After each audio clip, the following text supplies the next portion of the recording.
Oke, selamat sore semuanya. Assalamualaikum warahmatullahi wabarakatuh. Ya. Terima kasih sudah bergabung di Zoom bulanan yang diselenggarakan oleh Komunitas Seni Nusantara. Ini acara memang kita jadwalkan bulanan.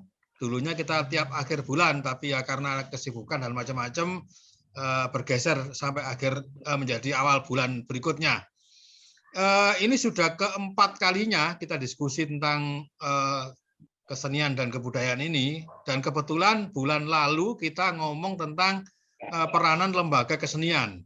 Nah, karena pada saat itu banyak dibicarakan Dewan Kesenian, akhirnya kemudian kita kerucutkan dalam diskusi kali ini, kita kerucutkan hubungan Dewan Kesenian dengan pemerintah, ya, dengan pemerintah. Nah, narasumbernya adalah Bung Krisman Hadi, dia Ketua Dewan Kesenian Surabaya, dan Bung Halim Hadi.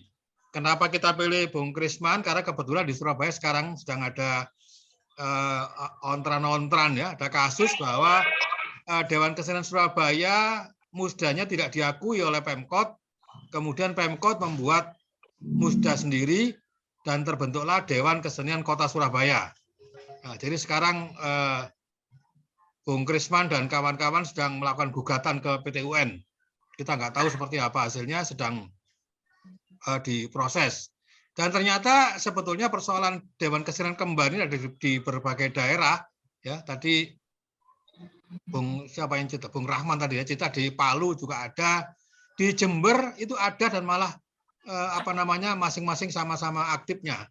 Saya sebetulnya mengundang Mas Ekwan, ya. Ekwan itu dia sekretaris atau apa, salah satu pengurus Dewan Kesenian dan Kebudayaan Jember.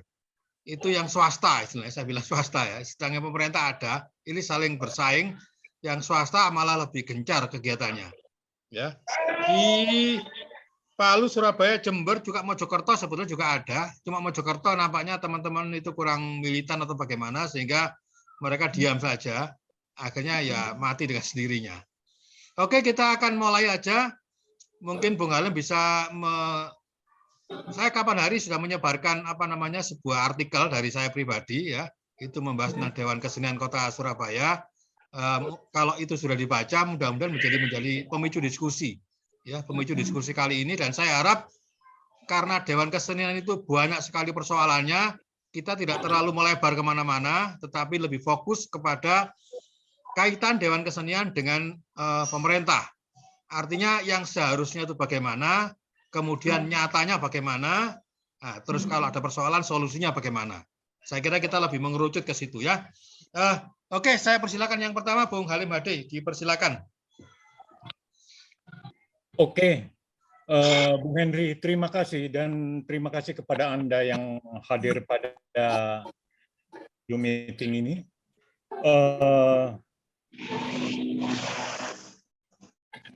Apa yang ingin saya sampaikan ini masih berpegang kepada tesis pemikiran saya yang lama, dan saya coba aktualisasikan melalui berbagai kasus seperti yang tadi digambarkan oleh Henry tentang bagaimana hubungan antara pemerintah daerah, pemerintah kota, dan pemerintah provinsi dengan Dewan Kesenian ini. Saya pikir persoalan ini hampir setengah abad. Relasi dari praktek politik kebudayaan yang pernah mencapai gemilang di Dewan Kesenian Jakarta, Dewan Kesenian Makassar, juga Dewan Kesenian Padang, dan Dewan Kesenian Surabaya. Kalau kita membaca media pada periode 70-an sampai dengan 80-an, 4 Dewan Kesenian inilah yang menjadi fenomena di Indonesia dan menjadi model bagi dewan-dewan kesenian di daerah lainnya.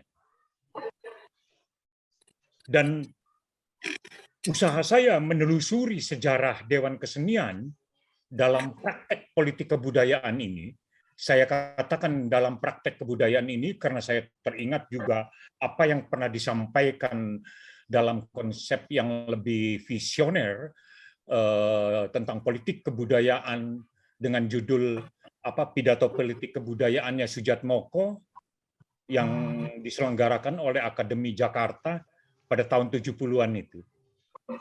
Nah, hasil pengamatan saya melihat dari berbagai daerah ini, persoalan relasi praktek politik inilah yang menjadi rumit sekali. Dan ini sangat tergantung kepada apresiasi, orientasi dari kedua belah pihak. Khususnya lagi adalah dari pemerintah daerah di kabupaten, kota, dan provinsi, khususnya setelah tahun 1993 ketika instruksi Menteri Dalam Negeri Rudini yang berarti setiap provinsi, setiap kabupaten, setiap kota bisa mendirikan Dewan Kesenian di wilayah masing-masing. Ternyata instruksi ini membawa dampak yang sangat kuat sekali. Dampaknya ini adalah, misalnya dalam kasus di Jawa Tengah dan Sulawesi Selatan dan di beberapa daerah lain, hampir kehadiran Dewan Kesenian di kota dan kabupaten, sekali lagi setelah instruksi Menteri Dalam Negeri Rudini ini, tidak mendapat sambutan yang baik, khususnya dari Dinas Kebudayaan di daerah masing-masing. Dinas Kebudayaan ini menjadi cermin juga praktek politik kebudayaan wali kota atau bupatinya. Jika kita misalkan melihat kasus Tegal, misalkan ketika Entus menjadi dalang dan sebelum menjadi bupati, hubungan Dewan Kesenian Kabupaten Tegal sangat menarik sekali dengan bupatinya. Seperti juga Dewan Kesenian Kota Tegal dengan wali kotanya, walaupun pasang surutnya juga tergantung kepada relasi politik ini. Nah, dalam konteks ini sekali lagi,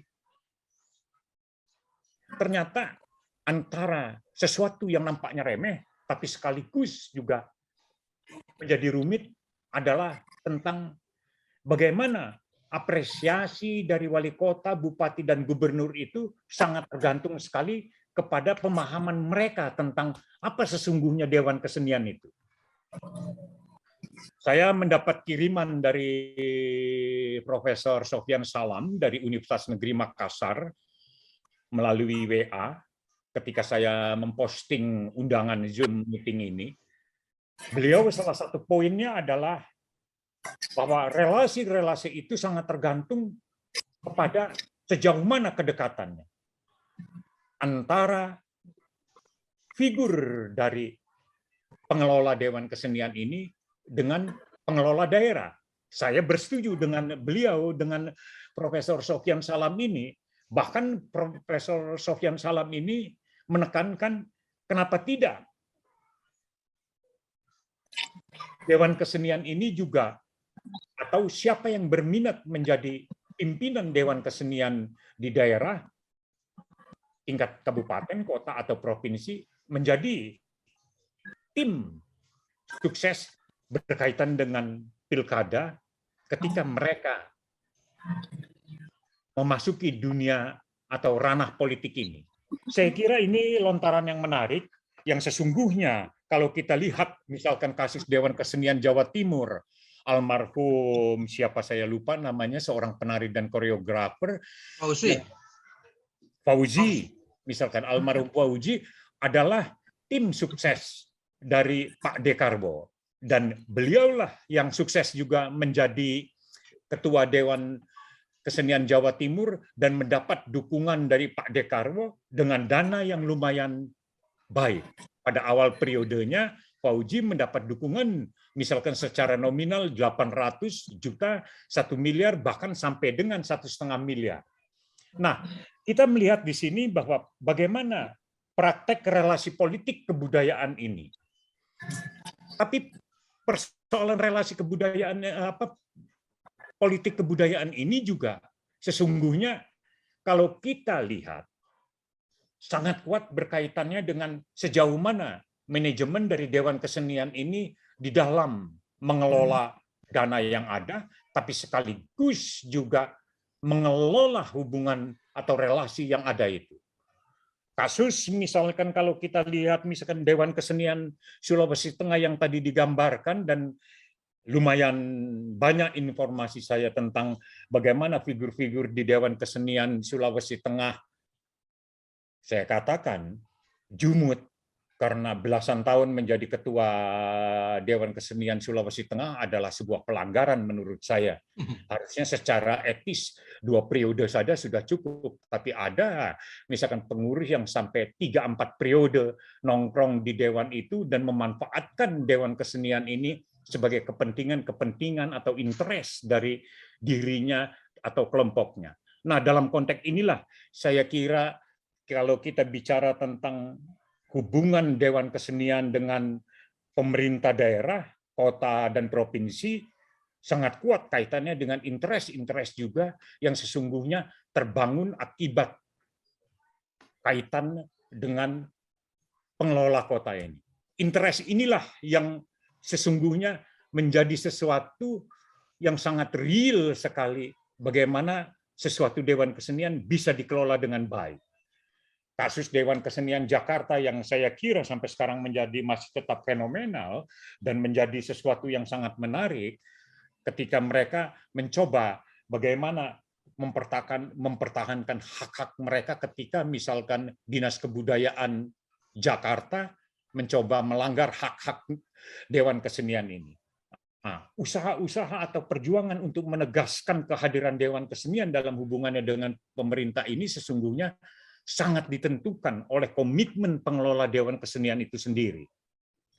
Jika sekarang kita menyaksikan misalkan munculnya Dewan Kesenian tandingan di Jember, di Mojokerto, di Surabaya, dan sesungguhnya secara tersamar di beberapa kota lainnya juga muncul berhubungan dengan sebetulnya berkaitan dengan gosip, intrik dari kelompok-kelompok tertentu, itu juga untuk menentukan bahwa ada persoalan di kalangan kesenian ini sendiri, di kalangan pelaku kesenian ini sendiri. Nah, saya kepingin supaya nanti kita diskusi lebih panjang lagi, saya kira sebentar lagi Bung Krisman Hadi datang, mengkerucutkan persoalan ini kepada Dewan Kesenian Surabaya sebagai kasus yang juga bisa menjadi permenungan kita bagi teman-teman yang berada di daerah lain. Kasus Dewan Kesenian Surabaya dengan tandingannya ini dan munculnya tandingannya ini, saya kira kuat kaitannya dengan kepentingan politik ekonomi atau lebih tegasnya kepentingan pengelolaan politik ekonomi pariwisata oleh Pemkot Surabaya. 28 miliar Pemkot memberikan kepada Dinas Pariwisata ini hanya ingin bagaimana dana itu dikelola oleh kelompoknya sendiri. Ini bagi saya sebetulnya bisa menjadi menarik kalau mereka juga memiliki konsep jelas bagaimana sesungguhnya mengelola kesenian, kebudayaan, komunitas-komunitas kesenian, atau wujud-wujud lain dari kegiatan kesenian jika mereka memiliki konsep untuk melaksanakan apa sesungguhnya kehidupan kesenian dan kebudayaan di satu kota dengan label kota terbesar kedua di Indonesia ini. Nah, saya kira apa yang dilakukan oleh Pemkot, terlepas apakah mereka sekarang katanya malpraktek administratif, yang harus mereka lakukan adalah sebetulnya bukan memberikan tandingan, sesungguhnya awalnya harusnya menjelaskan apa sesungguhnya politik kebudayaan yang akan diterapkan oleh Pemkot ini. Saya selama ini mengikuti tidak pernah secara jelas Pemkot Surabaya ini menjelaskan politik kebudayaan secara operasional ataupun secara strategis. Selalu hanya menyatakan, kita kedatangan turis, kita membuat kegiatan ini, membuat sarana ini. Yang menjadi masalah adalah kalau kita mengaitkannya ini, jika Pemkot ini konsisten sebagai bagian dari Republik Indonesia, harusnya menyadari tentang posisi Dewan Kesenian dimanapun berada. Sejak 50 tahun yang lalu, Dewan Kesenian adalah rekan atau pendamping di dalam hubungannya dengan konsep-konsep kebudayaan kesenian di wilayahnya. Sebagai pendamping, dia bisa memiliki kebebasan di dalam menafsirkan dan mempraktekkan dan mewujudkan gagasan-gagasan dari apa yang sesungguhnya menjadi pemikiran kaum seniman dan pelaku kesenian ini. Sialnya kita berhadapan dengan birokrasi di mana setelah otonomi daerah ini berkuat sekali, bagaimana setiap Pemkot, Pemda kabupaten dan Pemda provinsi merasa menjadi raja kecil di daerahnya untuk mengelola kebudayaan ini.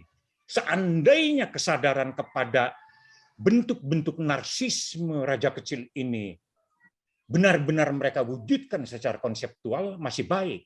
Sialnya lagi kita tidak memiliki adanya pernyataan-pernyataan rumusan secara tertulis dan yuridis tentang apa sesungguhnya politik kebudayaan dalam praktek di lingkungan masyarakatnya. Nah, kita sesungguhnya kaum seniman atau pelaku kesenian dan mereka yang berapresiasi tentang seni budaya di wilayahnya masing-masing harus betul-betul melakukan satu monitoring secara konsisten terhadap praktek ini. Kita yang masih beruntung adalah munculnya komunitas-komunitas dalam berbagai wujud dan bentuknya yang tersebar di berbagai wilayah itu yang coba melakukan kegiatan. Di antara keterpurukan posisi Dewan Kesenian akibat praktek politik yang diskriminatif, tidak adil, dan mereka secara yuridis melanggar karena di dalam Undang-Undang Pemajuan Kebudayaan jelas dikatakan bahwa Pemda Kabupaten, Pemkot, dan Pemda Provinsi adalah fasilitator di dalam kegiatan kesenian dan kebudayaan. Oke, Bung Halim, ini Bung Krisman sudah gabung, kita persilakan dulu ya. Nanti Anda sambung lagi ya. Oke, silakan. Terima kasih. Oke, ya silakan Bung Krisman. Ini salah lihat jadwal kayaknya tadi. Silakan Anda ceritakan lebih spesifik tentang hubungan pemerintah dan Dewan Kesenian. Jadi tidak terlalu lebar kemana-mana, terutama kasus yang sekarang sedang Anda gugat itu. Silakan, Bung. Belum, masih belum terdengar mic-nya. Oke, silakan. Selamat sore. Assalamualaikum warahmatullahi wabarakatuh. Salam. Sorry, saya salah lihat jadwal. Saya kira dari 16.30, ternyata 15.30. Jadi gini, Bung, kalau tema yang Anda sodorkan kan hubungan antara Dewan Kesenian dengan pemerintah ya. Tapi secara spesifik, kalau misalnya saya bicara perkara kasus Dewan Kesenian Surabaya, saya kira itu barangkali bisa menjadi semacam prototip lah ya. Prototip antara hubungan Dewan Kesenian dengan pemerintah daerah baik tingkat 1 maupun tingkat 2 secara nasional. Sebab begini, kalau Bung mengkaitkan antara hubungan Dewan Rokokan nggak apa ya? Santai aja, terus. Ya, jadi kalau mengkaitkan hubungan antara pemerintah dan Dewan Kesenian, sebenarnya yang lebih tepat itu hubungan antara negara dengan Dewan Kesenian. Karena kan jelas ada pembeda. Kalau negara itu kan entitas yang tetap sampai kapanpun. Kalau pemerintahan itu tiap periode tertentu harus berganti kan begitu ya. Ya. Oleh karena itu, kalau kita melihat hubungan antara spesifik ya antara Dewan Kesenian dengan negara, saya melihat negara bukan pemerintah. Karena kalau kita ngomong pemerintah seperti tadi yang sekilas yang dipaparkan oleh Bung Halim itu sangat bergantung pada political will pemerintah yang berkuasa pada saat itu. Jadi ketika pada satu periode tertentu pemerintah yang berkuasa, kepala daerah tingkat 1 atau kepala daerah tingkat 2 itu punya selera menyukai para pengurus Dewan Kesenian, maka kebijakannya bisa sangat bersinergi. Tapi apabila kemudian pengurus Dewan Kesenian itu tidak sesuai dengan seleranya penguasa daerah, maka kebijakan-kebijakannya menjadi tidak bisa sinergi. Bahkan dalam kasus di Surabaya, kemudian mereka membuat Dewan Kesenian tandingan. Kan itu konyol ya. Makanya saya kira yang lebih tepat itu adalah hubungan Dewan Kesenian dengan negara. Nah, sebab kalau saya melihat bahwa yang paling utama itu adalah dasar hukum sebagai landasan berdirinya organisasi. Landasan hukum berdirinya Dewan Kesenian itu sampai dengan saat ini hanya Inmendagri 5A93. Hanya Inmendagri 5A93. Padahal sudah ada Undang-Undang Pemajuan Kebudayaan, Undang-Undang tahun nomor 5 tahun 2017, kemudian ada peraturan turunannya Permendikbud, Perpres 65 tahun 2015, ada Permendikbud 45 2018, ada Permendikbud 46 tahun 2018. Itu hanya satu pasal, bukan satu pasal, hanya satu subpasal disebutkan ada kata Dewan Kesenian, yakni di dalam Permendikbud nomor 45 tahun 2018 pasal 9 ayat 3 huruf C. Jadi bukan satu pasal, jadi hanya disebutkan di dalam salah satu subpasal saja. Sub dari sub ya. Jadi pasal 9 ayat 3 huruf C. Disebutkan di sana bahwa salah satu pemangku kepentingan objek pemajuan kebudayaan adalah Dewan Kesenian Daerah atau Dewan Kebudayaan. Nah, itu yang kemudian secara sembrono ditafsirkan oleh pemerintah daerah baik tingkat 1 ataupun tingkat 2, dianggap itu bisa dijadikan dasar hukum untuk membentuk Dewan Kesenian baru atau Dewan Kebudayaan baru. Padahal kalau kita lihat secara historis, dicantumkannya sub dari sub di dalam Permendikbud nomor 45 tahun 2018 itu adalah kenapa ada kata salah satu pemangku kepentingan pemajuan kebudayaan itu adalah Dewan Kesenian Daerah atau Dewan Kebudayaan Daerah. Karena pada saat itu diundangkan pada tahun 2017 itu selain Dewan Kesenian di seluruh Indonesia, ada Dewan Kebudayaan di Jogja, sudah ada Dewan Kebudayaan di Aceh. Jadi undang-undang Permendikbud itu adalah untuk mengakomodir Dewan Kebudayaan yang sudah ada, kan begitu. Jadi saya kira dasar hukum Dewan Kesenian Surabaya itu dasar hukum Dewan Kesenian seluruh Indonesia itu hanya satu-satunya hanya di Inmendagri 5A93. Nah, saya kira memang ini perlu diadvokasi. Kalau kita melihat bahwa Dewan Kesenian itu masih dianggap sebagai sebuah entitas ya, sebuah entitas kesenian yang punya akar historis panjang. Karena misalnya kalau Dewan Kesenian Surabaya itu resmi berdiri 1 Oktober 1971. Kalau Dewan Kesenian Jakarta itu resmi berdiri 6 Juni 1968. Jadi ada akar historis yang panjang yang barangkali juga itu membuahkan buah-buah sejarah yang sangat panjang ya. Jadi itu memang problem kalau melihat hubungan antara Dewan Kesenian dan negara ya. Jadi saya kira begitu, bukan hubungan antara Dewan Kesenian dan pemerintah, tapi hubungan Dewan Kesenian dengan negara. Nah, mesti ada satu bentuk advokasi hukum yang signifikan. Nah, sebab misalnya begini, meskipun Inmendagri itu sudah ada sejak tahun 93. Misalnya kasus di Jawa Timur saja. Jawa Timur itu 38 kota kabupaten. Ternyata yang punya Dewan Kesenian itu nggak sampai 30. Yang aktif itu baru 28. Di Jawa Timur ya. Baru kemarin misalnya, baru di Kediri, di Kabupaten Kediri, baru setahun kemarin dibentuk Dewan Kesenian dan Kebudayaan Daerah. Dan saya amati di dalam dasar hukum Perda, saya lupa nomor berapa itu, Perda tahun ini tahun 2022 ini si wali kota atau kabupaten ya, Jambran ya, kabupaten ya, kota ya, wali kota Kediri itu dia bikin perda tentang pembentukan Dewan Kebudayaan dan Dewan Kesenian Jaranan. Loh, saya lucu saya lihat loh. Kok ini jadi di dalam konsiderannya itu saya amati, saya baca tidak ada menyebutkan Inmendagri 5A93.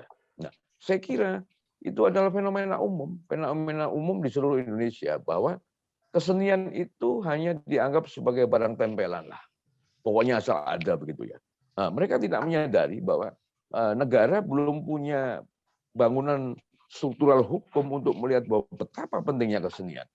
Bahwa betapa negara ini butuh seni, karena berkali-kali misalnya di dalam kasus Surabaya saya bilang bahwa seni dan kesenian itu bermakna identitas dan martabat bagi sebuah kota. Kalau bagi sebuah kota. Tapi bagi sebuah bangsa itu juga diperluas lagi bahwa seni dan kesenian lebih luas lagi, misalnya kebudayaan itu bermakna identitas dan martabat bagi sebuah bangsa. Saya kira begitu. Nah, sementara kalau kita melihat misalnya Undang-Undang Pemajuan Kebudayaan, kemudian di dalam pasal 5 itu kita lihat di OPK ya, 10 objek pemajuan kebudayaan itu.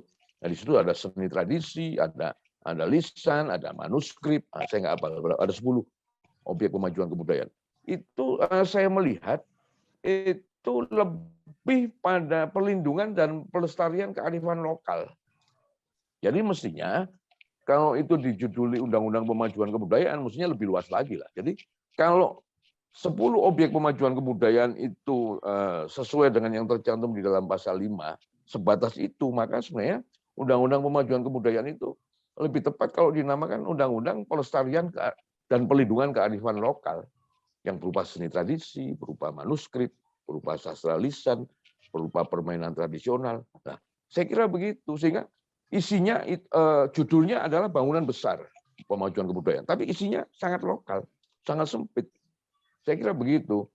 Mungkin, tapi itu kan sebuah sentimen positif ya, sebuah sentimen positif apapun juga itu adalah sebuah karya political will dari negara dengan adanya Undang-Undang Pemajuan Kebudayaan. Tapi memang itu suatu ketika kawan-kawan Dewan Kesenian, para pegiat kebudayaan, para pegiat kesenian di seluruh Indonesia harus mengadvokasi itu, bahwa bangunan struktural hukum yang kemudian menjadi pijakan dasar buat Dewan Kesenian atau nanti ada Dewan Kebudayaan misalnya yang baru-baru terbentuk atau yang sudah lama ada Dewan Kesenian Kebudayaan Aceh, Dewan Kebudayaan Jogja, itu mesti melihat bahwa pemajuan kebudayaan itu tidak hanya melulu pada skala 10 objek pemajuan kebudayaan itu.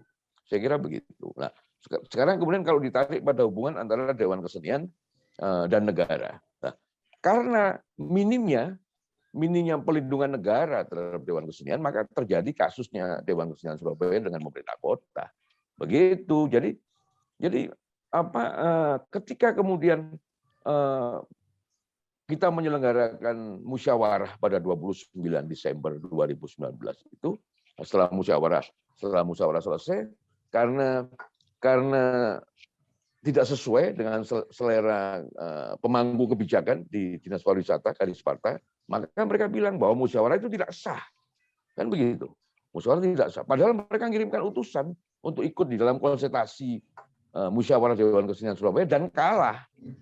Nah, ketika calon mereka kalah, mereka bilang musyawarah tidak sah karena tidak dihadiri oleh Kepala Dinas Pariwisata. Coba bayangkan, sampai ada statement begitu. Dewan Kesenian yang punya kesejarah panjang itu, seorang Kepala Dinas Pariwisata berani membuat statement yang begitu sembrono dengan menyatakan bahwa musyawarah itu tidak sah karena tidak dihadiri Kepala Dinas Pariwisata dengan berlandaskan Inmendagri 5A93. Memang di dalam Inmendagri 5A93 itu ada strukturnya bahwa Kadisparta itu menjadi salah satu pengurus ex officio Dewan Kesenian sesuai dengan Inmendagri 5A93.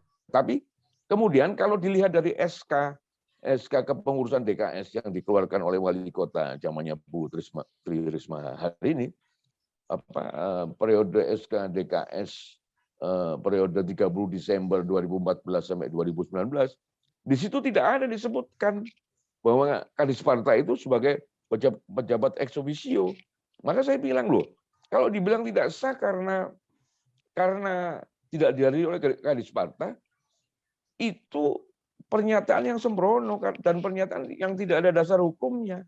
Karena toh kita undang.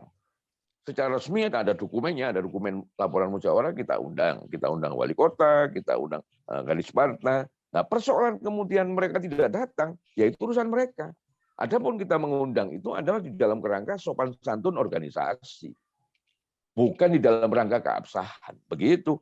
Dan ketika kami bilang kami bantah logika itu, maka mereka pakai logika yang lain bahwa kepengurusan itu yang para peserta musyawarah itu tidak sesuai dengan jumlah para pelaku dan pegiat kesenian di Surabaya. Nah, di dalam lampiran musyawarah itu kita tulis, saya bilang loh, yang kita undang itu 199 orang peserta musyawarah, dan yang memilih para peserta dari unsur tari, tradisi, teater, musik dan sebagainya, film dan sebagainya itu ada semacam kurator.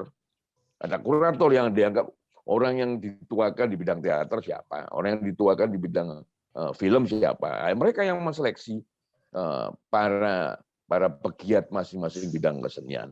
Nah, artinya apa?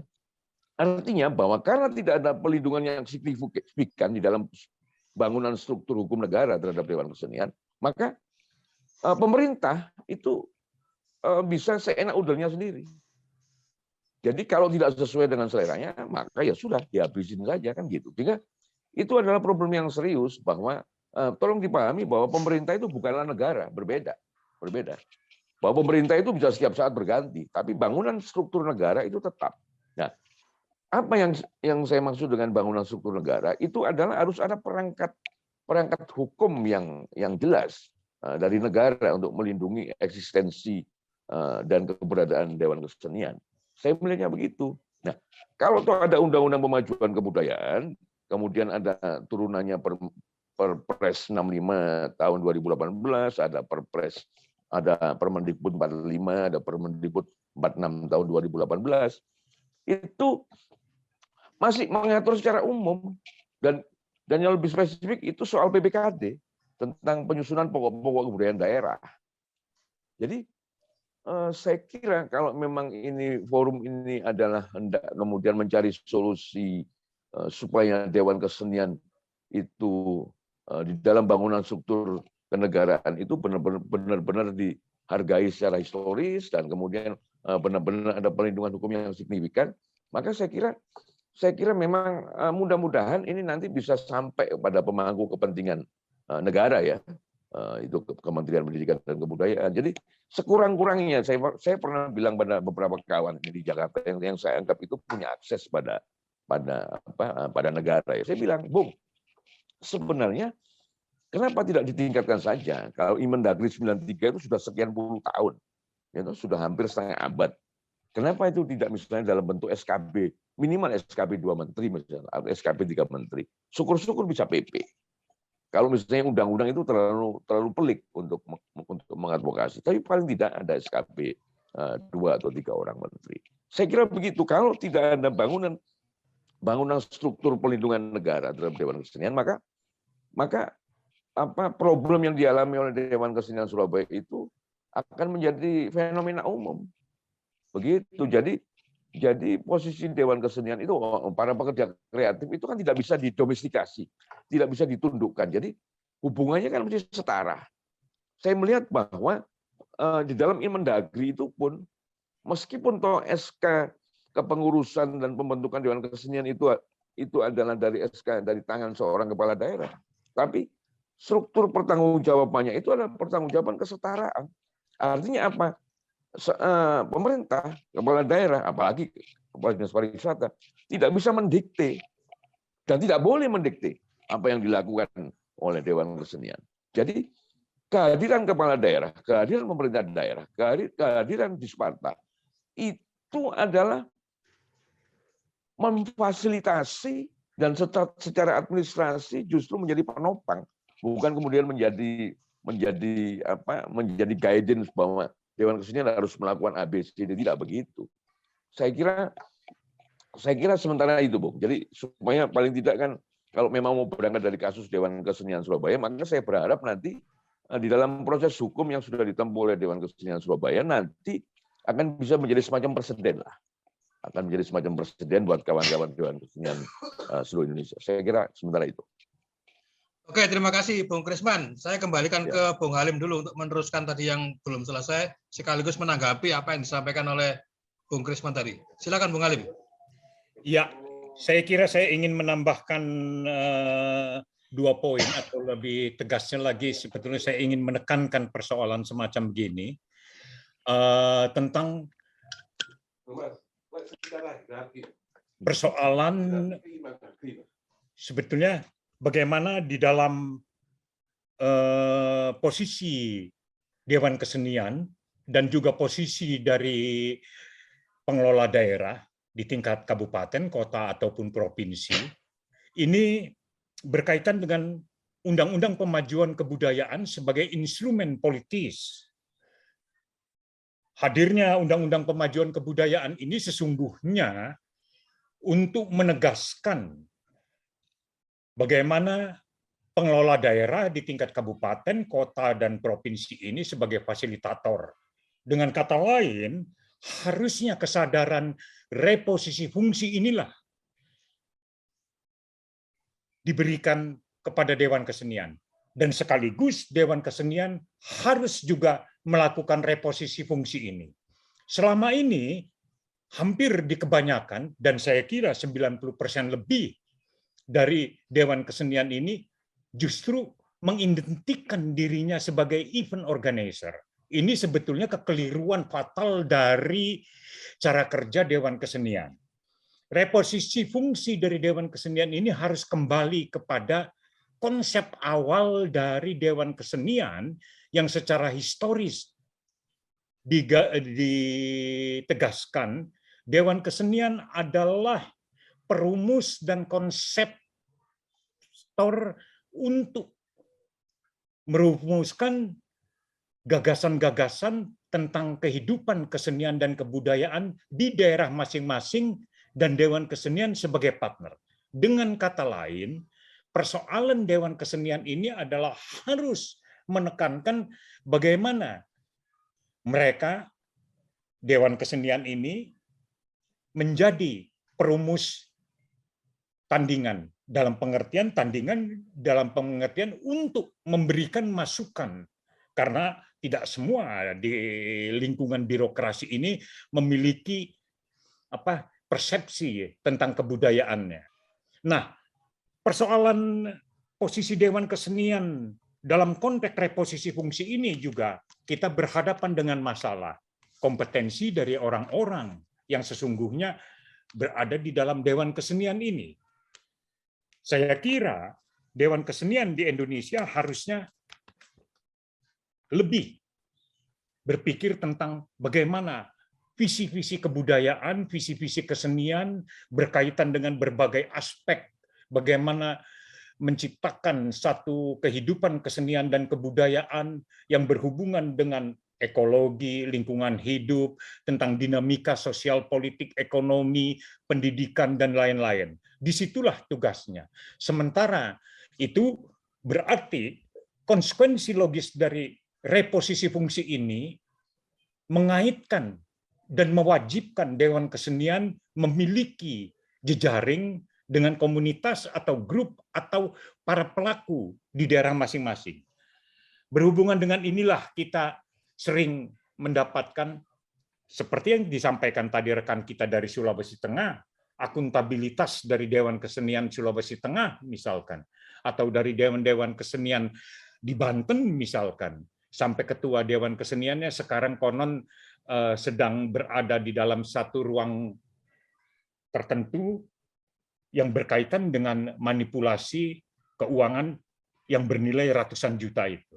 Nah, di sini sebetulnya saya merasa bahwa perlu bagi para pengelola Dewan Kesenian, di samping upayanya untuk selalu berusaha menjadi setara dengan pengelola daerah, Dengan demikian berarti lebih menekankan kepada pemikiran-pemikiran yang visioner dan konseptual. Saya kira itu saja, Henry. Saya kira kita lebih kembangkan, karena ini menarik sekali, ada hampir 60 teman-teman dari Aceh, dari Sulawesi Tengah, dari berbagai daerah hadir dalam Zoom meeting ini.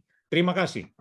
Ya, terima kasih Bung Alim. Ya, jadi saya juga tadi mau bilang ini sebuah kejutan ini. Ternyata yang ikut luar biasa dari berbagai daerah, ada 60, yang kemarin-kemarin nggak sampai 30-an. Saya persilakan, ini ada yang mau menanggapi, mungkin Pak Lono ya. Tadi Pak Lono sudah memberikan share tentang Pergub. Mungkin Pak Lono bisa menceritakan tentang Dewan Kebudayaan di Jogja kali ya. Silakan Pak Lono. Ya, terima kasih Mas Hendri. Ya. Saya cuma mau berbagi saja sebetulnya. Kalau tadi cerita dari Mas Bang Krisman, kemudian yang lain-lain itu ada persoalan perundangannya bagaimana, maka saya ingat pergubnya di DIY seperti apa, barangkali itu bisa menjadi referensi. Tapi memang di situ dinyatakan di Gubernur pergub itu memang dinyatakan komponennya apa. Ya, jadi bukan hanya dari pemerintah, tapi sudah dijelaskan itu komponennya. Ada komponen dari seniman, dari komunitas, dari perguruan tinggi atau apa itu sudah disebutkan di sana. Dan kemudian yang berikutnya penugasannya, kalau tadi Mas Alim mengkritisi supaya tidak menjadi event organizer gitu kan, itu kalau di DIY itu dibagi menjadi dua kelompok penugasan, yaitu rekomendasi kebudayaan, yang satunya perkara kurasi gitu. Ya, ada dua itu, dan itu isinya kemudian bisa lebih dari sekedar menjadi, istilahnya Mas Halim tadi event organizer atau apa gitu ya. Mudah-mudahan ini bisa memberi gagasan buat teman-teman untuk bagaimana memperjuangkan seandainya itu diperlukan peraturan di tingkat entah itu di provinsi atau kabupaten kota begitu. Untuk sementara itu, oh iya, terakhir, kalau itu tadi memang benar, jadi Bang Krisman juga sudah benar, menurut saya artinya saya melihat juga kaitannya ini semua dengan Undang-Undang Kemajuan Kebudayaan. Kalau dalam nomenklatur seperti itu, menurut saya akan lebih lebih strategis seandainya istilah yang dipakai itu adalah Dewan Kebudayaan, bukan Dewan Kesenian. Dulu DIY juga pakai Dewan Kesenian, ya. Tetapi sejak yang sebelum 2019 itu, atau mulai 2019 itu sudah diubah menjadi Dewan Kebudayaan, dan dengan pengubahan nama seperti itu jadi klub. Nanti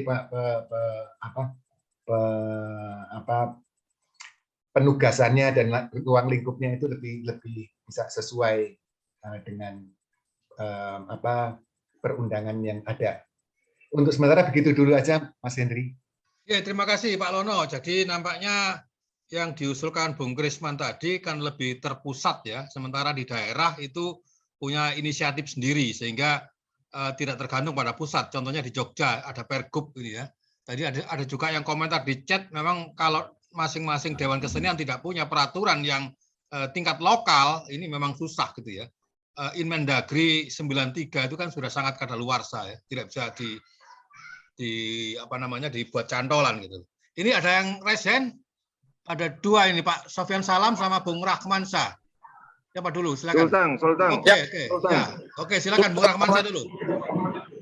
Hai, Sofyan Salam. Siapa? Gagasan Pak Krisman Hadi. Oke, ya. Silakan Pak Sepan dulu. Gagasan Pak Krisman Hadi mengenai hubungan Dewan Kesenian dengan negara itu ideal tapi abstrak. Kalau menurut saya harus jelas, lebih bagus berada di dalam konteks eksekutif, karena itulah yang memberi pengaruh dalam kehidupan nyata. Jika disebut hubungan Dewan Kesenian dengan negara itu sangat abstrak. Harus jelas, karena yang mengatur kehidupan adalah eksekutif. Oleh karena itu menurut saya jika ingin praktis dalam kehidupan, maka mestinya yang menjadi sasaran hubungan yaitu pihak eksekutif. Saya menyadari bahwa memang ideal kedengarannya dengan negara sehingga tidak tergantung pada siapapun yang memerintah. Tapi dalam kehidupan bernegara, pihak eksekutiflah itu yang menentukan segala arah kehidupan termasuk bidang kesenian. Oleh karena itu saya berada pada posisi berpandangan bahwa mestinya Dewan Kesenian itu dalam konteks berkaitan dengan pihak eksekutif. Karena itulah yang menjalankan roda kehidupan. Terima kasih. Ya, terima kasih Pak Sofyan. Ya, berikutnya Bung Rahmansyah, silakan. Dari Sulteng ya. Silakan. Baik, terima kasih. Warahmatullahi wabarakatuh. Selamat sore. Waalaikumsalam. Salam sejahtera untuk kita semua.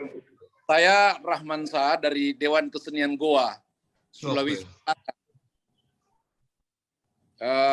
Supaya lengket diingatan Bapak Ibu sekalian, Goa itu tempat di mana pahlawan nasional Sultan Hasanuddin, Syekh Yusuf, dan Karempat Tinggal-Loang.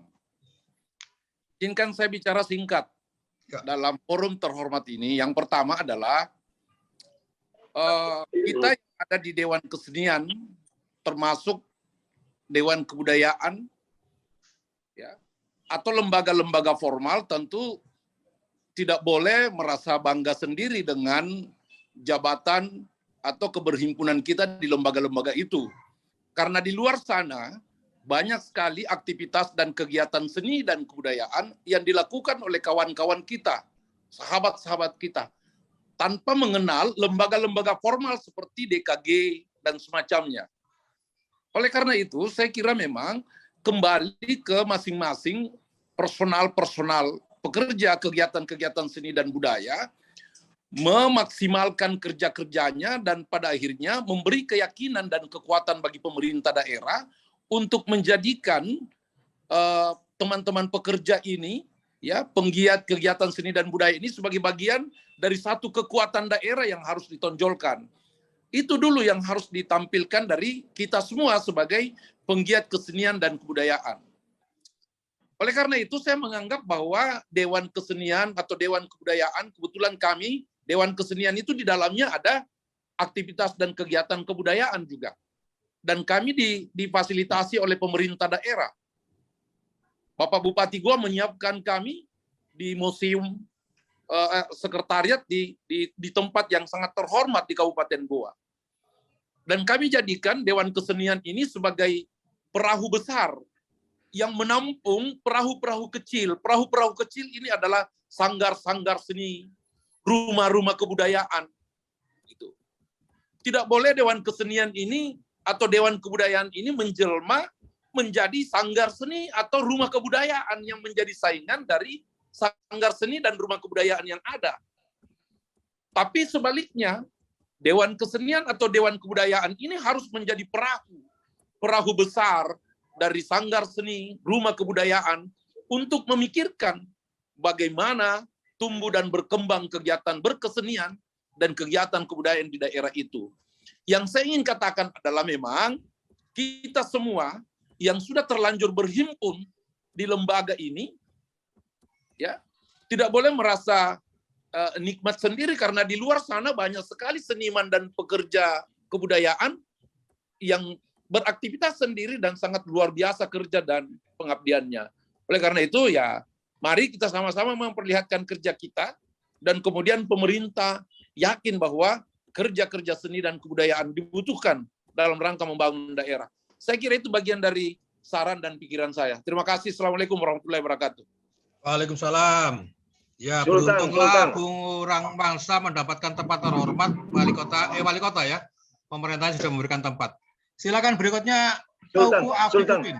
Oh, Sultan. Fatudin. Silakan. Iya. Terima kasih atas momen yang sangat baik ini. Saya kira ini kita fokus pada persoalan-persoalan Dewan Kesenian dalam hal persoalan manajerialnya. Nah, saya kira seluruh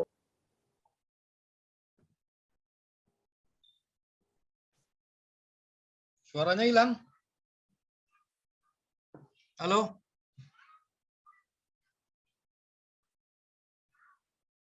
Halo Pak Fatudin, suaranya hilang. Ini apa masih moodnya nih? Halo Pak Fatudin, suaranya hilang.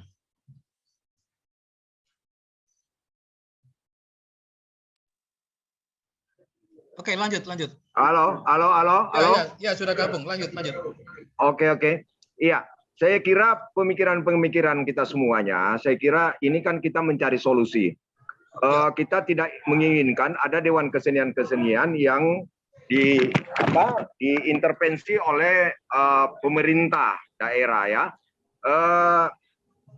Sebenarnya yang perlu ditekankan di sini adalah bagaimana sinergitas antara lembaga kebudayaan yang ada itu, khususnya Dewan Kesenian ya setempat dimanapun keberadaannya, untuk bersinergi dengan pemerintah daerah. Nah, ini kan memang ada persoalan politik ya, yang namanya politik anggaran. Inilah yang kadang-kadang menjadi rebutan ya, suatu istilahnya ruatan dalam hal memberi program ke depan, dan ini yang tidak pernah sejalan dengan pemerintah daerah. Kami Dewan Kesenian Sulawesi Tengah juga merasakan hal ini ya, karena kenapa kita ketergantungan dengan persoalan APBD ya. Nah, saya kira persoalan teman-teman Surabaya, DKI dan lain sebagainya ini memang penting sebagai barometer untuk daerah-daerah lain. Kota-kota besar saja bisa seperti itu, apalagi daerah-daerah kecil yang memang politik anggarannya sangat kecil begitu. Nah ini saya kira penting untuk melakukan progres pendekatan secara persuasif, dan ini saya kira itu kan ruangnya ada melalui Kongres Dewan Kesenian ya. Kongres inilah tempat ya mengakomodir semua aspirasi ya yang ada di seluruh daerah, kemudian dari sana kita membuat sesuatu memang yang bersifat sesuai dengan aturan masing-masing terutamanya di perundangan-undangan pemajuan kebudayaan itu sendiri. Saya kira di sana kan sudah ada pemilahan-pemilahan. Nah, berujuk kepada Imendagri, saya kira ini juga teman-teman sudah menindaklanjuti.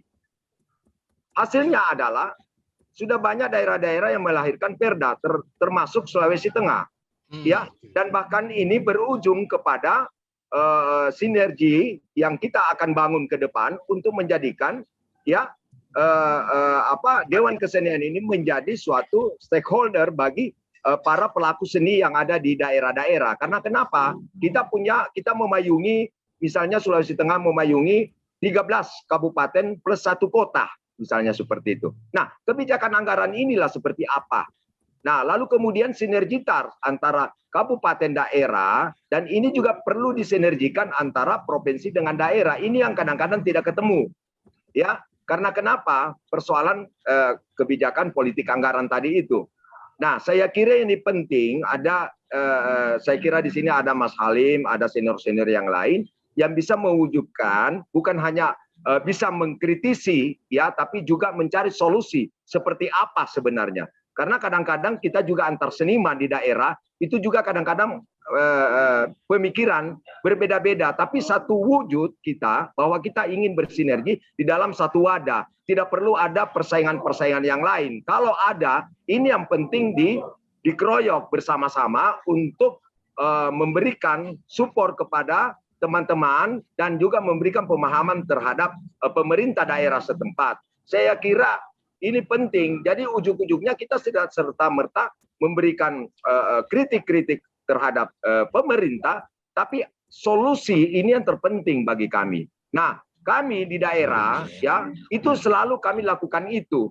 Bagaimanapun juga, manakala ada tandingan-tandingan lain yang melakukan itu, kita tetap melakukan perwujudan untuk mencari solusi. Karena bagaimanapun juga adalah para pelaku seni inilah yang diutamakan.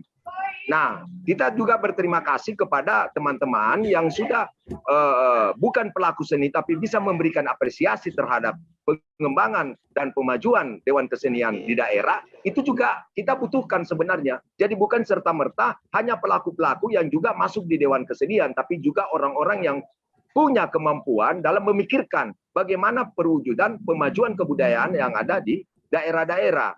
Nah, saya kira ini kita sudah berpuluh tahun bergelut di bidang ini, tapi ya kita masih bergelut di selalu kembali ke basicnya begitu. Ini kan pertanyaan besar begitu. Di mana kehadiran negara? Negara sebenarnya sudah melahirkan yaitu kebijakan-kebijakan lewat aturan. Lalu kemudian di mana kendalanya adalah di institusi terkaitnya. Saya kira ini penting yang kita harus gedor begitu. Nah, kenapa bisa seperti itu? Ya, kami bersama-sama teman-teman, saya kira seniman-seniman Sulawesi Tengah, saya kira satu visi ya untuk melahirkan, dan ini juga kita selalu meletakkan untuk mendukung visi misi pemerintah yang sedang berjalan. Ini yang kadang-kadang tidak connect. Jadi ada miskomunikasi yang tidak nyambung saya kira ini. Jadi saya memahami teman-teman yang kadang-kadang ya banyak sekali lembaga-lembaga kesenian yang memang juga ujung-ujungnya juga mencari momen-momen untuk mengambil ruang-ruang untuk melakukan progres-progres. Kan bukan hanya Dewan Kesenian, banyak sekali aliansi-aliansi kesenian, belum dari NGO apa dan lain sebagainya. Nah, ini bagaimana mengurus sebuah satu daerah. Oke, sudah bisa ditangkap Bung Fatudin? Saya kira ya. Ya, saya terima kasih. Ya. Saya sepakat ya, supaya kita tidak menjadi forum curhat, tetapi lebih mengarah kepada solusi. Ya, karena ngomong masalah itu di seluruh Dewan Kesenian, masalahnya macam-macam. Tadi Pak Fatudin mengatakan solusinya yang penting. Ya, saya kira ini yang sudah raise hand, Pak Teguh Afifuddin dari Aceh kayaknya nih ya. Silakan Pak Afifuddin. Baik, terima kasih atas kesempatannya. Assalamualaikum warahmatullahi wabarakatuh. Waalaikumsalam. Salam dari ujung Sumatera. Ya. Alhamdulillah, saya baru 6 bulan terpilih sebagai Ketua Dewan Kesenian Aceh. Yang dalam 6 bulan ini, Gubernur tidak mau tanda tangan SK-nya sampai dia di-PC-kan. Ya, tanpa alasan apapun. Ya, sama dengan Surabaya ini. Jadi, persoalan kita di sini itu bahwasannya kita di sini ada lembaga yang namanya sebenarnya kita tidak dewan lagi, kita ada majelis. Di sini sebut sampai semua majelis. Ada Majelis Pendidikan Aceh, Majelis Adat Aceh, juga Majelis Ulama Aceh. Jadi kita itu masih disebut dewan karena masih berpegang pada Imendagri.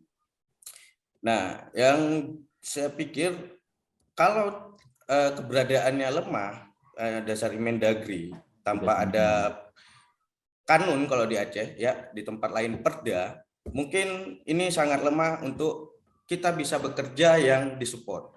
Terutama kita hari ini Dewan Kesenian yang punya kantor sendiri.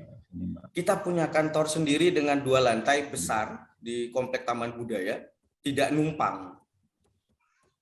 Ya, hasil kerja Dewan Kesenian sebelumnya, pengurus Dewan Kesenian sebelumnya. Nah, namun kalau ada kantor lalu operasionalnya nggak ada, tentu kan membiayai kantor itu sudah tidak mungkin tanpa ada aturan yang mengikat. Nah, saya pikir dalam kesempatan ini karena ada beberapa dewan, saya pikir setuju bagaimana kalau kita menuju kepada satu pertemuan besar sehingga kita bisa bicara kepada kementerian terkait bahwasannya berbicara kebudayaan, berbicara kesenian, kalau dalam Undang-Undang Permajuan Kebudayaan hanya satu kata seni. Kebudayaan seniman. Seni. Tapi yang lain ada olahraga tradisional, ini itu masuk lingkup kebudayaan. Seni kemudian pecahkan saja sendiri. Mau seni tari, seni apa, pecahkan saja. Kalau saya melihat dalam Undang-Undang Kebudayaan. Nah, kalau di Aceh tidak mungkin kita membuat Dewan Kebudayaan karena sudah ada majelis adat, karena itu nanti akan bertentangan. Maka kita tetap pada Dewan Kesenian Aceh. Nah, saya berpikir untuk ada satu regulasi besar yang bisa memayungi ini sehingga seluruh daerah tidak mengalami lagi tekanan kalau memang yang terpilih ketuanya itu bukan temannya pejabat. Yang terpilih itu tidak pandai, ya kalau terpilih itu tidak pandai menjilat memang agak sulit. Saya bersabar sampai 6 bulan sampai akhir jabatan gubernur saya yang terhormat untuk di SK-kan. Dan itu sudah ada di meja gubernur. Sudah selesai dengan Biro Hukum yang saya berbelit-belit juga harus menyatakan bahwa dasar apa mereka tanya sehingga Dewan itu ada. Saya pikir kalau memang itu bisa disingkat. Kita berkesempatan ini ke depan apa yang harus kita lakukan? Saya pikir duduk besar seluruh Dewan Kesenian Terima kasih. Membicarakan itu. Terima kasih. Ya, itu bagiannya dari Dewan Kesenian ya. Ini kan forumnya Komunitas Seni Nusantara. Ya, supaya lebih mengerucut, jadi pertanyaan saya adalah bagaimana solusinya? Silakan, ada yang mau lagi? Lebih mengerucut. Tadi saya sudah tangkap salah satu solusinya adalah bagaimana masing-masing penguasa daerah membuat peraturan atau dasar hukum yang jelas tanpa menggantungkan peraturan yang di tingkat pemerintah pusat. Ya, Jogja sudah mencontohkan adanya pergub. Ya, tadi ada juga yang chat di daerah ada yang sudah punya perda. Oke, silakan. Ada yang mau menanggapi lagi? Kalau enggak, saya kembalikan ke Bung Krisman. Oke, Bung Krisman dulu, silakan menanggapi. Baik, makasih. Saya kira Jogja itu sudah langkah maju lah, sudah langkah maju. Meskipun baru pergub ya, tapi memang background utama adalah political will dari pemerintah daerah. Oke, political will. Ya, harus ada political will dari pemerintah daerah. Kalau tidak ada political will, maka susah. Jadi harus ada political will untuk membuat sebuah bangunan struktural landasan hukum gitu ya. Jadi idealnya memang kalau belum ada peraturan hukum yang setara nasional, paling tidak di daerah itu ada perda.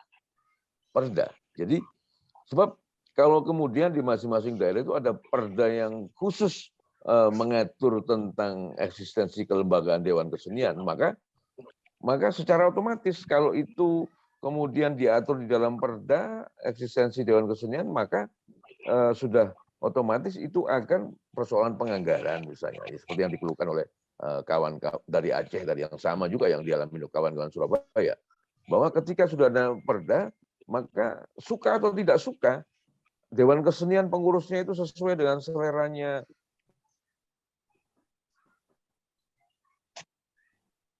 suaranya hilang. Perda yang mengatur, maka itu sudah akan masuk menjadi nomenklatur. Itu akan masuk di dalam nomenklatur pembiayaan di APBD. Sehingga begitu. Jadi saya kira memang solusi sementara sebelum ada dasar hukum di tingkat nasional, masing-masing daerah memang harus diadvokasi. Dan itu memang harus beranjak dari political will dari pemerintah daerah.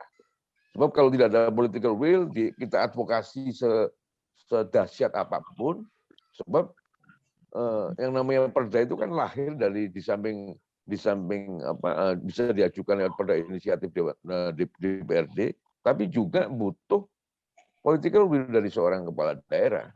Kalau tidak, memang susah. Jadi begitu. Jadi paling tidak sasaran antara sebelum ada background dasar hukum secara nasional, maka di daerah-daerah tingkat 1 ataupun tingkat 2 memang harus ada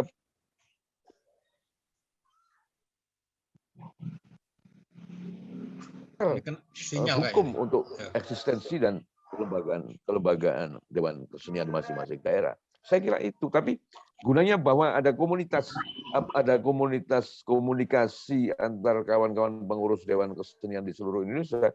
Saya kira ini bisa menjadi faktor strategis ya untuk mengadvokasi itu. Jadi tidak ada pilihan lain, harus ada advokasi perundang-undangan. Setidak-tidaknya tiap daerah harus ada perda. Nah, di Surabaya kami sudah mencoba mengadvokasi itu sejak bertahun-tahun yang lalu, tapi memang akhirnya kembali kepada political will. pemerintah daerah. Sebab banyak kasus ya, tidak hanya di Surabaya saya kira, di banyak daerah yang lain itu kan kepala daerah menginginkan ada kontrol yang kuat terhadap komunitas Dewan Kesenian, sehingga sorry terpotong, sehingga memang akhirnya advokasi itu mandek ketika bertumbukan dengan political will. Maka saya kira, makanya tadi di awal saya usulkan, harusnya ini hubungan antara pemerintah, antara Dewan Kesenian dengan negara, bukan dengan pemerintah. Memang itu lebih susah.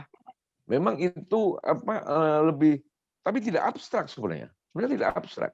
Sebab kalau kemudian ada bangunan struktural hukum yang melindungi keberadaan dan eksistensi Dewan Kesenian, maka pemerintah boleh berganti. Setahun misalnya bisa berganti 10 kali. Tapi ketika negara sudah ada aturan hukum yang jelas untuk melindungi eksistensi Dewan Kesenian, maka itu tidak akan terganggu dengan silih bergantinya pemerintahan yang ada. Saya kira jalan satu-satunya adalah itu, Bung, advokasi perundang-undangan. Saya kira itu sementara. Tambahan, Sultan, tambahan sedikit. Ya, tambahan Sultan. Ya, oke. Ya, jadi menyahuti masalah ya. Ini saya ada pemikiran bahwa yang kita lakukan di Sulawesi Tengah adalah pendekatan memang secara persuasif ya antara lembaga eksekutif dan legislatif. Ini juga tidak bisa kita lepaskan. Lalu kemudian terakhir kali kita mendorong pemerintah daerah untuk Dewan Pendidikan, Dinas Pendidikan dan Kebudayaan itu agar yang ada cantolan Dinas Kebudayaan di dalamnya, ya dalam hal ini Kasubdinnya, itu dipecah. Jadi kita sementara ini dan sebentar lagi akan ada pengesahan ya yang namanya Dinas Kebudayaan. Karena kalau di Dinas Pendidikan itu cakupannya terlalu luas mengurusi kebudayaan. Nah, ini perspektif dalam hal mempersempit wilayah kerja ya masing-masing dinas. Jadi itu turunan daripada lahirnya Perda. Bagaimana Perda setelah lahir yang dipayungi institusinya oleh siapa? Bukan Dinas Pendidikan dan Kebudayaan karena cakupannya terlalu luas. Dewan Kebudayaan itu sudah masuk di Dinas Pendidikan. Ya, olehnya itu harus dipilah, dipersempit lagi cakupan kerjanya, yaitu membentuk Dinas Kebudayaan. Inilah yang mengurusi, yang bersinergi nanti dengan Dewan Kesenian daerah dan juga Dewan Kesenian yang ada di kabupaten-kabupaten kota. Ya, terima kasih. Ya, terima kasih. Masih ada yang lain sebelum saya kembalikan ke Bung Halim? Oke, silakan. Tolong lebih dipersempit kepada solusi ya, supaya kita tidak menjadi forum curhat. Silakan Bung Halim. Tadi Bung Halilintar Latif tadi raise hand. Bung Halilintar Latif. Mana Bung Halilintar? Halo. Ya, Bung Ali, silakan. Siapa? Sekarang saya. Ya, silakan Bung. Ya. Selamat sore, Guru Mengata. Sebenarnya masalah Dewan Kesenian ini sebelum reformasi sudah bermasalah ya. Lebih-lebih setelah reformasi ini biasanya kita mengabaikan bagian ya. Saya melihat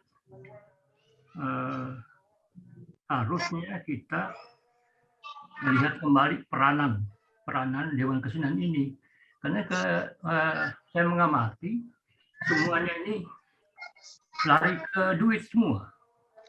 Ya, politik kebudayaan itu juga diterjemahkan menjadi politik dana dan sebagainya ya. Nah, kalau ini fungsinya Dewan Kesenian cuma ini justru ke dalam sendiri, ke pengurus sendiri itu jadi problem. Jadi problem antara sanggar-sanggar orang-orang berebut untuk menjadi pengurus di situ yang tidak bisa terlibat, tersingkirkan juga. Jadi saya kira kita melihat dulu bagaimana peran Dewan ini supaya tidak sembarang yang bisa intervensi. siapa saja akhirnya yang dekat dengan kekuasaan itu yang menjadi pengurus.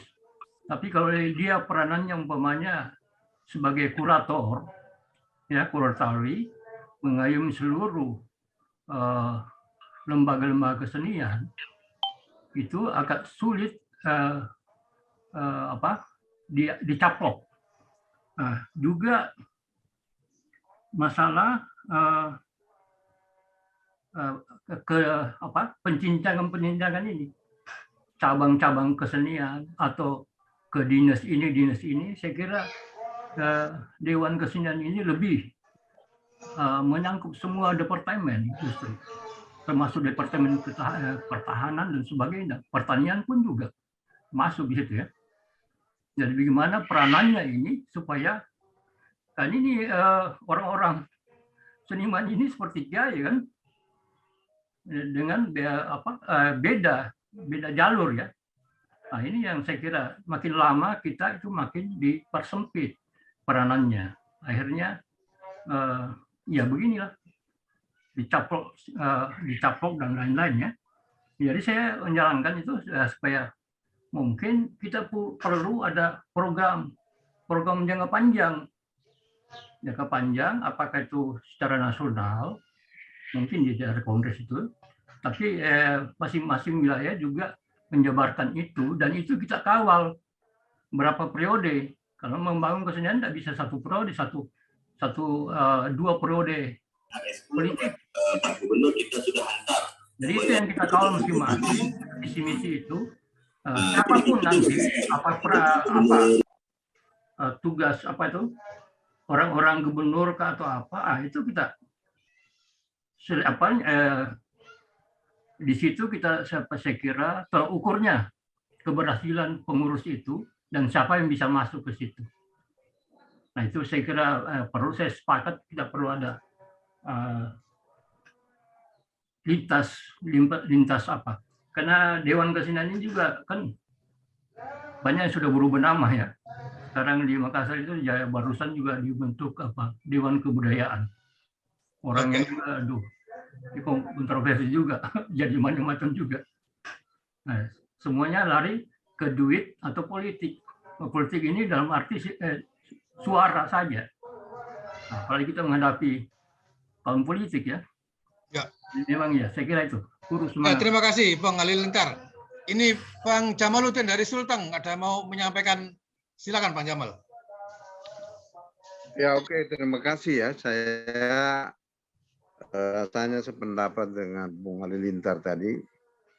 Memang ada masalah dalam konstruksi berpikir pejabat-pejabat kita tentang kebudayaan. Saya kira itu titik soalnya juga. Kita punya frekuensi berbeda dengan mereka itu. Mereka menerjemahkan sesuatu itu dalam kerangka mekanisme program pemerintah dan proyek-proyek. Sementara kita ini menggali, mengeksplor, mengembangkan gagasan-gagasan yang hidup di masyarakat itu di dalam produksi kebudayaan itu ya. Jadi kalau frekuensi ini tidak ketemu ya saya pikir ini yang agak sulit ya. Harus ada satu level di mana frekuensi ini pertemukan. Kita anggap Bung Wilmar juga sudah gagal membawa negara itu di dalam bersama-sama masyarakat menggali gagasan-gagasan kebudayaan itu. Saya kira saya ambil di Sulawesi Tengah ya sebagai satu contoh. Ketika kita berbicara di dalam hubungan-hubungan yang sifatnya informal dengan gubernur, saya punya komunikasi yang cukup bagus dengan gubernur. Bicara soal kebudayaan Sulawesi Tengah itu, saya membicarakan bahwa kita harus menyentuh apa yang kita sebut dengan ekosistem kebudayaan itu. Kita di sini punya ikon dunia yang cukup luar biasa, itu ada biosfer, ada cagar budaya. Ya, tolong lebih fokus Bung Jamal. Ya oke. Jadi saya kira kita harus pertemukan pemahaman birokrasi negara ini tentang kebudayaan dengan teman-teman yang sudah praksis melaksanakan memproduksi karya. Ini ada masalah di sini, saya kira, sehingga kita tidak pernah punya pikiran yang sama itu. Ya, kalau ada punya pikiran tidak sama dengan kita, maka kita akan bisa menjadi penghambat mereka punya program-program yang banyak. Kira-kira seperti itu ya. Itu kira-kira pendapat saya. Ya, terima kasih Pak Jamal dari kasus Sulawesi Tengah. Ya, kalau tidak ada lagi, saya kembalikan dulu ke Bung Halim untuk menanggapi beberapa persoalan tadi. Silakan, Bung. Ada persoalan yang paling berat dalam merumuskan dan proses perda ini.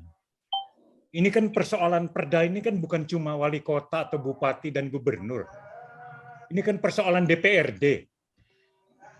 Kita tahu secara umum stereotip anggota legislatif ini tak cukup memiliki apresiasi, perhatian kepada masalah-masalah kebudayaan. Saya ingat betul ketika pernah pada periode almarhum Murtijono Kepala Taman Budaya di Solo, Kepala Taman Budaya Jawa Tengah di Surakarta, ketika diundang DPRD Jawa Tengah, saya mendengarkan dengan pendapat itu sangat ironis sekali. Anda bayangkan, Taman Budaya Solo yang begitu fenomenal, mereka tak tahu apa tujuannya.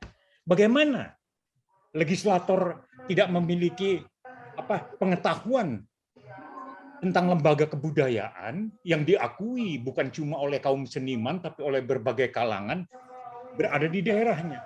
Coba bayangkan apalagi Dewan Kesenian. Taman Budaya itu kan lembaga pemerintah. Nah, kembali lagi saya tekankan, jadi betapa perlunya, saya setuju bahwa harus ada perda.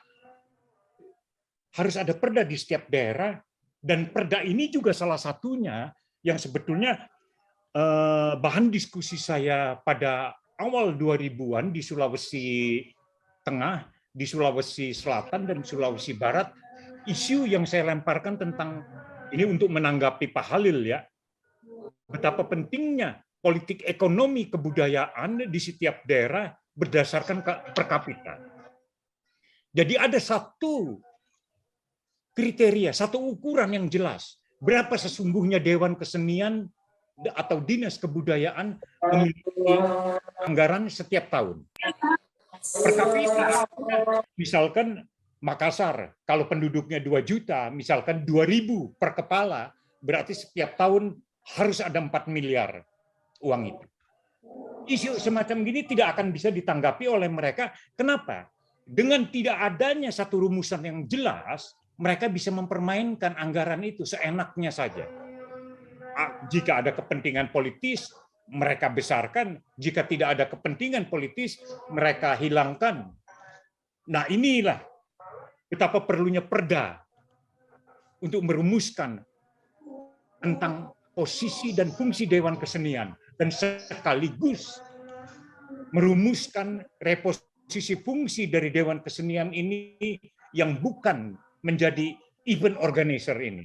Demikian juga untuk Dinas Kebudayaan. Lalu hal yang lain juga yang kepingin saya sampaikan kepada teman-teman yang lain, apa yang disampaikan, sekali lagi saya menanggapi apa yang dikatakan oleh Pak Tudin dari Sulawesi Tengah. Anda bisa bicara panjang lebar, Anda bicara tentang lebar, tapi praktek selama 20 tahun ini tak terbukti. Saya cukup banyak informasi tentang Sulawesi Tengah dari teman-teman yang berpuluh-puluh teman saya cukup monitoring persoalan ini. Nah, kita kembalikan sesungguhnya adalah kepada upaya seniman dan pelaku kesenian untuk melakukan monitoring secara kritis terhadap masalah-masalah kebudayaan ini.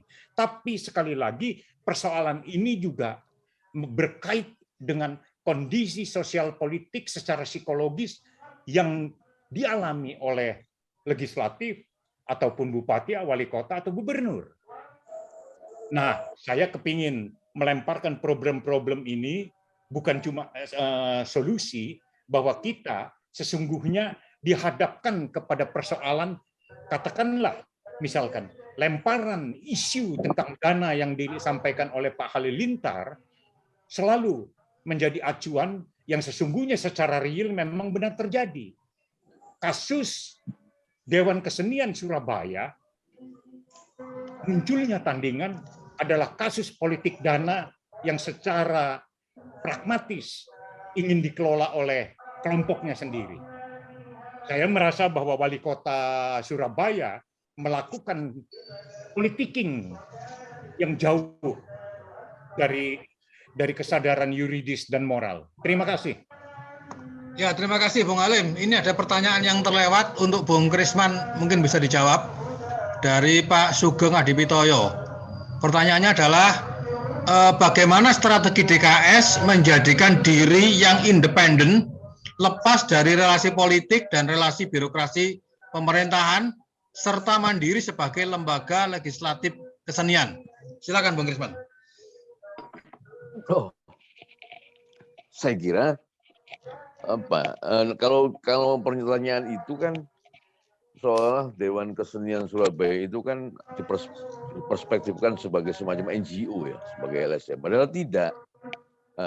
Di dalam bangunan struktur hukum ketatanegaraan, Dewan Kesenian itu kan lembaga negara juga, meskipun lembaga negara non struktural. Sehingga oleh karena itu ketika Wali Kota Surabaya menolak untuk memberikan kami SK, maka kami bawa itu ke Peradilan Tata Usaha Negara. Sehingga karena Dewan Kesenian itu adalah lembaga negara juga, meskipun non struktural, maka jelas memang secara ideal itu adalah harus bersinergi dengan pemerintah daerah. Tapi memang di dalam implementasinya seringkali dari masa ke masa, dan itu dialami saya kira juga oleh banyak kawan-kawan di lembaga-lembaga Dewan Kesenian yang lain ya, tidak hanya Surabaya, bahwa ketika berhubungan dengan Dinas Pariwisata dan Kebudayaan, itu Dewan Kesenian itu kan cenderungannya diposisikan diposisikan bahwa mereka itu semacam anak buah begitu. Padahal tidak. Padahal para pegiat dan para pengurus di Dewan Kesenian itu kan adalah orang-orang yang independen, orang-orang yang tidak bergantung nafkahnya kepada pemerintah daerah. Tapi ketika aktif di Dewan Kesenian itu kan merupakan kapasitas concern ya, komit dan peduli pada kehidupan kesenian. Sehingga saya kira itu, sehingga ketika kepala daerah kemudian menolak memberikan SK, menolak mengakomodir, saya kira itu bertentangan dengan asas-asas umum pemerintahan yang baik. Kan di dalam Undang-Undang Nomor 30 tahun 2014 jelas itu ada asas-asas umum pemerintahan yang baik, asas manfaat, asas kepentingan umum. Sehingga tidak bisa tidak bahwa pemerintah daerah itu harus mengakomodir dan memfasilitasi keberadaan Dewan Kesenian. Jadi begitu, Bung. Independensi itu adalah sikap pribadi, tapi tidak di dalam sikap lembaga. Lembaga Dewan Kesenian itu memang mesti mendapatkan legitimasinya dari pemerintah daerah. Saya kira itu. Oke, masih ada lagi? Interupsi. Ya, silakan. Pak Rahman Ansari dari Sulteng itu diberi kesempatan karena beliau dari dinas terkait begitu. Oh, ada yang dari dinas ya? Siapa ya, namanya ada. Pak Rahmat? Pak Rahman, ya. Oke, silakan Pak Rahman, silakan. Wakil pemerintah.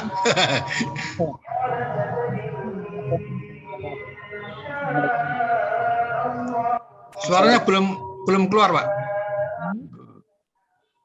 Halo. Ya, silakan. Terima kasih kesempatannya. Saya ingin coba memberikan beberapa permasalahan bagaimana hubungannya pemerintah dengan Dewan Kesenian.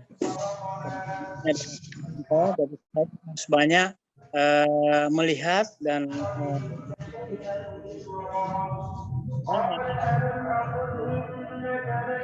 suaranya nggak kedengar, Pak, hilang, Pak.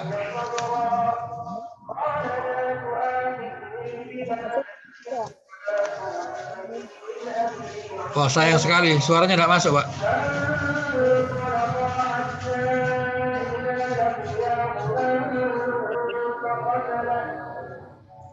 Belum masuk, Pak, suaranya, Pak. Saya kira yang tidak bicara mikrofonnya tolong ditutup lah ya. Iya, ya, saya tutupnya.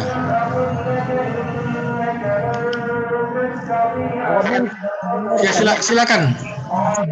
Mikrofonnya tolong di mute. Dari diskusi tadi.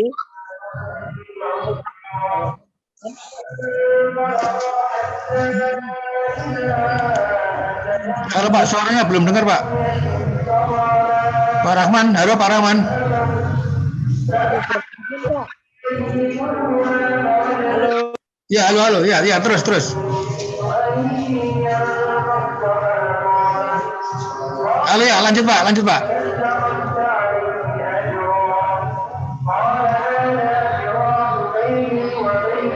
Halo Pak Rahman, dengar suara saya?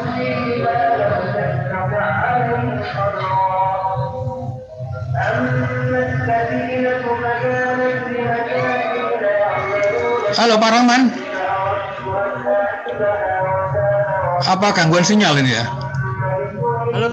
Ya, silakan. Kedengaran Pak? Ya, lanjut. Terima kasih Pak. Terima kasih Mas. Saya mungkin langsung saja terkait dengan beberapa penyampaian dari diskusi sejak dari tadi. Saya mengamati Pak, ada beberapa hal yang ingin saya sampaikan sebagai bagian dari penyelenggara kebudayaan termasuk kesenian. Kami saat ini di Sulawesi Tengah memang sebagaimana disampaikan oleh tadi abang saya Udin, mendorong agar ada lembaga yang memang nanti lebih fokus dalam menyelenggarakan kebudayaan termasuk kesenian.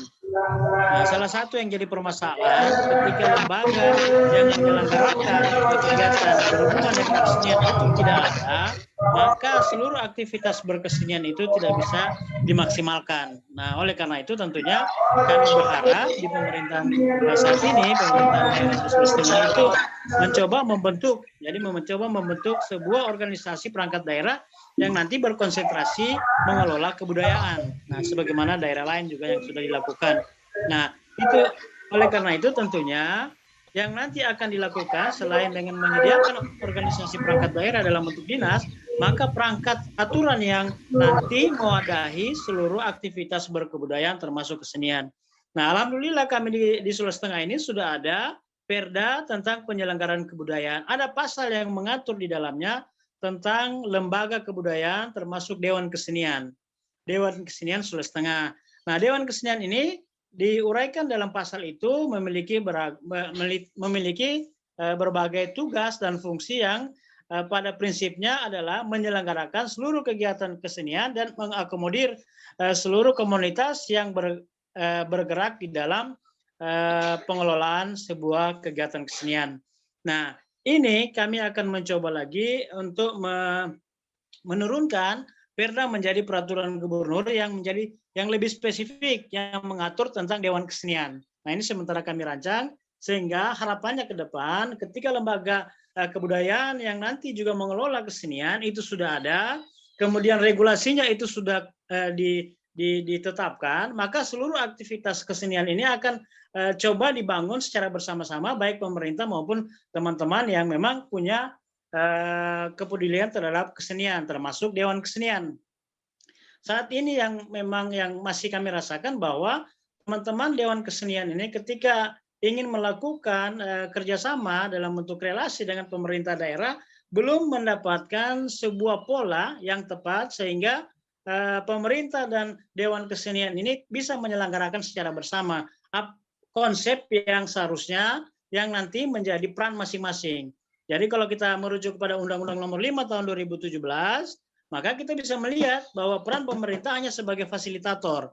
Kemudian peran dari Dewan Kesenian sebagai stakeholder ini akan berperan menjadi formulasi yang akan menyusun formulasi terkait dengan kegiatan berkesenian, kemudian mengimplementasikan kegiatan kesenian yang nanti diakomodir lewat penyelenggara kebudayaan. Dalam hal ini tentunya Dinas Kebudayaan ketika berdiri sendiri. Nah, ini saya pikir yang menjadi persoalan yang harus segera dilakukan di tingkat eksekutif maupun di tingkat dari penyelenggara kesenian yang lainnya. Nah, kalau ini tidak dilakukan, saya pikir teman-teman nanti berkesenian ini akan susah mendapatkan dukungan dari pemerintah daerah. Ketika organisasinya tidak ada, kemudian perangkat perundang-undangannya tidak mendukung, kemudian aktivitas yang nanti melibatkan mereka itu tidak ada, itu agak susah, Pak.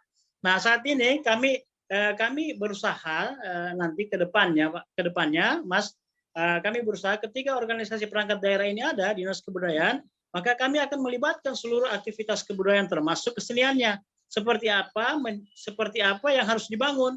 Nah, pemerintah melakukan apa, kemudian teman-teman Dewan Kesenian melakukan apa. Dengan ketentuan, teman-teman Dewan Kesenian ini harus mampu mengakomodir seluruh komunitas yang ada di bawah naungannya. Baik itu sanggar seni, kemudian pelaku seni perorangan, dan lain sebagainya.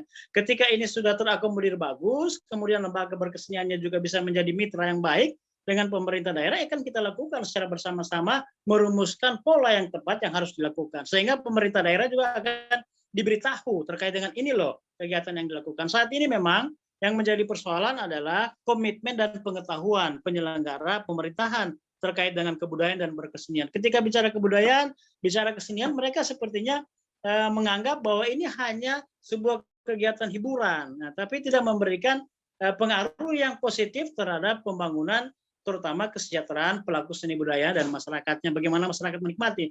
Nah, saya pikir inilah kira-kira menurut saya relasi yang harus dibangun antara pemerintah dengan teman-teman dari Dewan Kesenian dan juga sanggar-sanggar yang di bawah naungannya. Nah, kami juga ini sekarang lagi mengupayakan seluruh apa yang menjadi keinginan teman-teman Dewan Kesenian di Sulawesi Tengah ini bisa terbangun secara bersama-sama dengan pemerintah daerah. Kami selalu berupaya. Nah, paling tidak apa yang menjadi kebanggaan beberapa daerah-daerah yang sudah maju, nah ini yang sudah harus kita adopsi untuk bisa kita terapkan. Kemudian kita mencari sebuah solusi yang baik terhadap bentuk relasi agar bisa pelaksanaan berkesenian di Sulawesi Tengah ini bisa maju. Nah, kita berharap juga tentunya ada kerjasama dengan daerah-daerah lain yang sudah memaksimalkan memaksimalkan keberadaan dari kelompok-kelompok sanggar seni yang di bawah naungan Dewan Kesenian dalam mengelola sebuah kesenian. Nah, kita berharap seperti itu. Mungkin daerah lain kan sudah maju, Pak. Nah, kami ke depannya di Sulawesi Tengah ini berharap ada semacam kegiatan misalnya kemah seniman Sulawesi Tengah, kemudian pesta kesenian yang nanti dirancang secara bersama-sama antara pemerintah dengan teman-teman Dewan Kesenian dan seluruh sanggar-sanggar seni yang ada di bawah naungan Dewan Kesenian. Nah, kemudian sudah ditangkap, Pak. Ya, sudah bisa ditangkap. lagi, Pak. Ya, silakan. Ya, pendek, Pak, ya, sudah habis waktunya. Silakan. Ya, satu lagi, kami juga berupaya, Pak, untuk kedepannya kami akan menyediakan dana bagi komunitas. Nanti kita akan merumuskan secara bersama-sama. Setiap komunitas kita berikan 50 juta untuk menyelenggarakan seluruh aktivitas keseniannya dari beberapa komite. Kemudian kami juga akan merancang ke depannya kalau bisa, kami ini masih mencari formulasi yang tepat untuk memberikan bantuan perorangan, mungkin 25 juta. Jadi para pelaku seni, misalnya seni rupa, seni teater, bagaimana mereka bekerja secara mandiri, kemudian kita dukung lewat pendanaan pemerintah daerah, walaupun terbatas karena ketersediaan dana kami yang memang tidak mencukupi, tapi paling tidak ada kontribusi pemerintah terhadap teman-teman yang berkesenian, agar mereka bisa berkarya, mengeksplorasi seluruh potensi yang dimiliki untuk kesejahteraan mereka sendiri. Nah, ini kira-kira dari kami, Pak, sebagai mungkin tambahan saja. Mudah-mudahan ini bisa menjadi bagian dari bahan diskusi kita sore ini. Terima kasih, Pak. Terima kasih, Pak Rahman. Bapak Ibu sekalian, mohon maaf ini waktunya sudah selesai. Ini di Indonesia Barat sudah maghrib, yang di Indonesia Tengah sudah dari tadi maghribnya. Saya hanya mohon waktu 1 menit saja untuk memberikan garis bawah. Jadi nampaknya Dewan Kesenian ini nasibnya tidak sebaik dewan-dewan yang lain, yaitu sejak reformasi kan ada dewan namanya Dewan Pendidikan, Dewan Lingkungan Hidup, Komisi Informasi Publik, dan sebagainya, yang lebih sebagai lembaga non-struktural itu lebih terjamin hidupnya.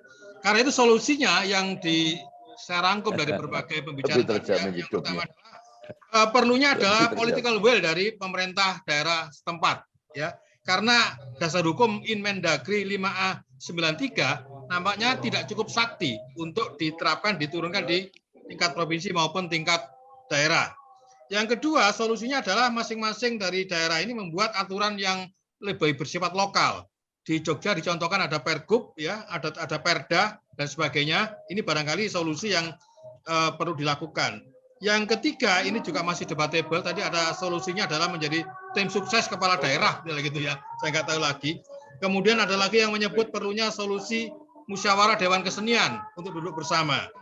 Yang berikutnya, ini yang menurut saya juga sangat masuk akal, yaitu perlu adanya pemahaman bersama antara Pemkab dengan Dewan Kesenian dan juga kepada DPRD, khususnya Komisi D. Jadi Dewan Kesenian perlu duduk bersama dengan Komisi D untuk supaya karena DPRD sendiri kan sebenarnya juga belum tahu Dewan Kesenian seperti apa gitu ya. Nah ini juga itu. Saya kira kemudian yang terakhir dari Pak Rahmansyah tadi perlunya adanya pola yang tepat ya dalam merumuskan hubungan antara pemerintah dengan Dewan Kesenian. Baiklah Bapak Ibu sekalian, saya mohon maaf harus mengakhiri acara ini karena waktunya sudah habis. Terima kasih atas partisipasi dari Bapak Ibu sekalian dari Dewan Kesenian dari berbagai daerah ini sangat luar biasa. Saya selaku moderator mohon maaf kalau ada hal-hal yang kurang berkenan. Kalau ada usulan-usulan bisa disampaikan melalui grup komunitas seni Nusantara. Sekali lagi terima kasih. Wassalamualaikum warahmatullahi wabarakatuh.